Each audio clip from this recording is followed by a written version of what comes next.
Voilà l'antivol. Il est livré avec deux colliers de serrage, avec un kit de vis, puisqu'on peut le fixer soit avec des vis directement dans un cadre, soit avec des colliers de serrage, soit de les deux. Et tout ça, ça va se fixer derrière. Donc là, il est dans son rangement. Voilà, on va le sortir. Hop. Et hop là. Donc voilà, il se déplie facilement. Hein. Tac, on peut voir, ça se déplie comme ça. Alors ça fait quelque chose qui est quand même relativement grand en taille. Ici, il est livré avec, on voit qu'il est livré avec deux clés également. Voilà, il y a le double jeu de clés. La clé, elle va rentrer ici. Voilà, ça se ferme, ça s'ouvre. Et là, on va pouvoir ouvrir ou fermer. Donc si je veux le mettre, par exemple, sur une trottinette. Là, ici, je vais le mettre comme ça. Hop, je le passe là. Et là, je le ferme ici. Voilà. Ça fait quand même quelque chose de... Voilà, on le voit ici. D'assez grand. Après, c'est comme c'est un peu rigide, c'est un peu moins pratique qu'une chaîne. Donc, par exemple, si je veux prendre le cadre avec, c'est difficile de le passer qu'une chaîne.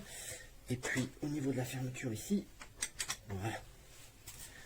Voilà, donc là, on va voir ce que ça donne. Voilà. Bon, là, il rentre quand même un poteau. Hein.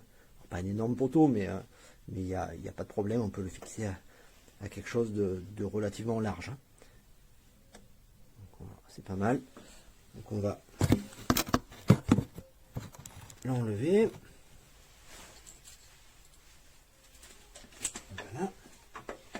Hop. Donc après, pour le replier, c'est simple. La seule chose, c'est qu'il faut en fait, le mettre dans son encoche avant de le replier. Donc là, voilà, c'est fait. Et j'ai plus ensuite qu'à le replier, ce qui se fait assez facilement. Voilà, en 3 fois. Voilà, c'est replié. Alors moi, ce qui m'intéresse dans cet objet, c'est qu'il rentre dans la sacoche de la trottinette. Si on regarde ici, moi je le rentre sans problème dans la sacoche de trottinette. Voilà. Donc en fait, ça me permet vraiment de le faire rentrer dans la sacoche. Il rentre juste, il rentre. Au niveau de la solidité et de la sécurité, les barres en fait sont quand même relativement épaisses. Voilà, ça a l'air très solide. À mon avis, s'il y a un point faible, c'est plus les jonctions ici, avec les espèces de rivets là. Alors à voir si, comme c'est rigide en fait, on peut le tordre. Enfin, on peut le tordre, on peut essayer de le tordre, alors qu'une chaîne, elle est flexible. Donc à voir si ça tient à la torsion. Alors il faudrait vraiment essayer. Mais comme c'est un objet neuf, j'ai pas envie d'essayer. Voilà, je pense que c'est un bon compromis, un peu moins pratique que la chaîne, mais moins volumineux.